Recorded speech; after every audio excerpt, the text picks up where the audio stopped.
A child does not see a product. A child sees a spaceship, a dragon, a tiny kitchen, a car that can fly across the carpet, a puzzle that becomes a world.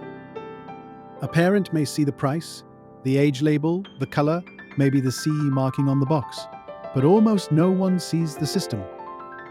The testing, the chemical limits, the warnings, the traceability rules, the market surveillance, the quiet public architecture standing between a child's hand and a product that should never have reached it. And that is exactly how good safety systems work. When they succeed, nothing happens. A child simply plays.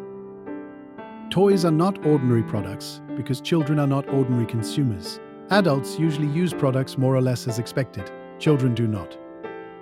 They pull, twist, throw, chew, sleep beside, drop, invent, dismantle, and transform objects in ways no instruction manual can fully predict. That is why toy safety is not only about whether something looks harmless on a shelf. It is about what happens when the object enters the unpredictable world of childhood. A small part can become a choking risk. A loose magnet can become a medical emergency. A button battery can become life-threatening. A soft plastic can carry chemical risks no parent can see. Toy safety begins with a simple truth. Children need more than supervision. They need systems designed around their vulnerability. This is where EU toy safety rules come in. For years, Europe's toy safety framework has set requirements for toys placed on the EU market. Not just for sharp edges or choking hazards, but for chemical safety, flammability, electrical risks, hygiene, warnings, documentation, and traceability. In everyday language, the idea is simple. Before a toy reaches a child, someone must be responsible for proving that it should be there.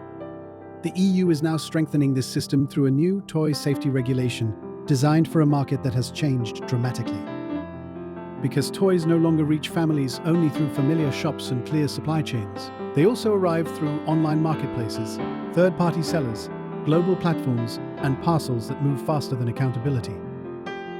Some risks are easy to notice: a sharp edge, a loose wheel, a broken part, a warning label that says, "Not suitable for children under 3."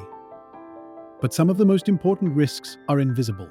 A parent cannot look at a colorful toy and know whether the paint contains harmful substances. They cannot smell an endocrine disruptor. They cannot identify unsafe chemicals in soft plastic by touch. They cannot know whether a material is safe simply because it looks cheerful. This is why regulation matters, because real choice only exists when the risks have already been made visible, tested, restricted, and controlled. A parent should not have to become a chemist to buy a toy. The biggest challenge today is not only the toy shop, it is the online marketplace. A toy can look perfectly safe in a listing. The photos are bright, the price is low, the reviews seem reassuring, the delivery is fast. But the seller may be difficult to identify. The documentation may be missing, the CE mark may be copied, the product may come from outside the EU's effective enforcement chain. And this is not hypothetical. Unsafe toys continue to appear online. Toys with detachable small parts, dangerous magnets, accessible button batteries, chemical risks, misleading age labels, and weak traceability. This is where toy safety fails in real life, not because parents are careless, but because the market can move faster than accountability. Toy safety is also a fairness issue. Responsible companies invest in testing, safer materials, documentation, and traceability. They pay the cost of doing things properly. But unsafe sellers can avoid those costs and make dangerous products look cheaper. That is not fair competition. It rewards irresponsibility. It makes safe businesses compete against shortcuts, and it leaves families trying to guess which bargain is actually a risk. Strong toy safety rules protect children, but they also protect responsible businesses and honest markets. Because a fair market is not one where the cheapest product wins. It is one where safety is not optional. One of the important changes in the new EU approach is the digital product passport. It sounds technical, but the idea is practical. A toy should carry accessible information about what it is, who is responsible for it, and whether it meets safety requirements. That helps authorities, customs officers, platforms, and market surveillance bodies trace products more easily. Toy safety is not only a technical issue, it is civic. It asks who carries the responsibility for protecting children. Of course, parents matter, but parents cannot inspect the entire global economy every time they buy a birthday present.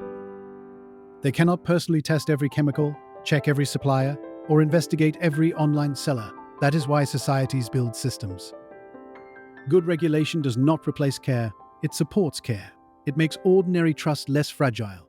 It says childhood safety should not depend only on how much time, money, knowledge, or suspicion a parent has. So we return to the child opening the toy. The child does not see the regulation. The child does not see the testing, the documentation, the chemical restrictions, the customs checks, or the digital product passport. The child sees play.